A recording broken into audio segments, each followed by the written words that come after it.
Assalamualaikum warahmatullahi wabarakatuh. Di sini saya akan menjelaskan struktur dan fungsi sel pada tumbuhan. Di sini sudah saya memiliki gambarnya, yaitu sel tumbuhan. Yang pertama di sini saya akan menjelaskan dinding sel. Dinding sel ini struktur yang kasar, kaku, dan terbuat dari selulasa yang berfungsi sebagai pelindung serta memberikan bentuk tetap dan memberikan dukungan pada mekanisme sel.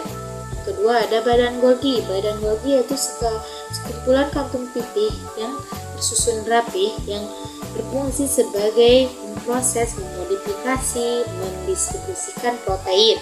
Dan yang ketiga ada kloroplast. Kloroplast yaitu bertanggung jawab sebagai fotosintesis, yaitu mengubah energi cahaya menjadi energi kimia.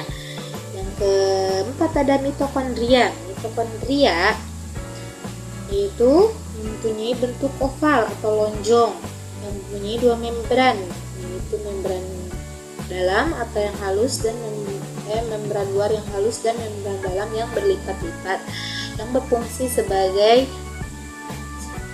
penghasil energi atau ATP. Yang kelima ada ribosom. Ribosom yaitu partikel kecil yang terbuat dari RNA yang berfungsi sebagai sintesis protein, tempat sintesis protein.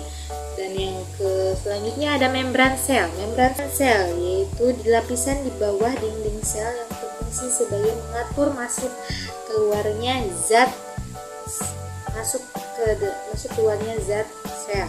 Selanjutnya ada vakuola, yaitu kantung besar yang berisi cairan yang hanya dimiliki oleh tumbuhan dewasa yang berfungsi sebagai menyimpan air, enzim, dan nutrisi.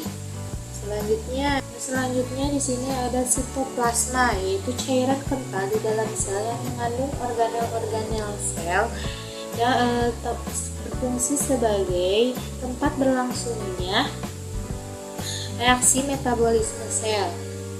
Selanjutnya ada amipoplas.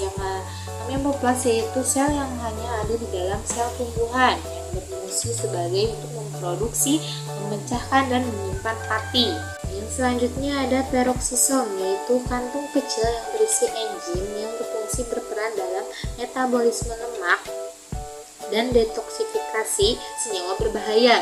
Selanjutnya ada retikulum endoplasma halus. Nah, yang ini yang tidak memiliki ribosom dan berperan dalam sintesis lipid dan detoksifikasi. Yang selanjutnya di sini ada nukleolus. Nah, sel yang ada di dalam inti sel yang berfungsi sebagai membuat ribosom, sintesis RNA, dan siklus sel, mengatur siklus sel. Selanjutnya ada nukleus, yaitu membran inti yang terdiri dari membran sel, nukleoplasma, dan nukleolus yang berfungsi mengontrol aktivitas sel dan menyimpan informasi genetik dalam bentuk DNA. Terakhir di sini ada retikulum endoplasma kasar yang mempunyai ribosom dan berfungsi sebagai sintesis protein. Oke, segitu yang bisa saya sampaikan. Terima kasih. Assalamualaikum warahmatullahi wabarakatuh.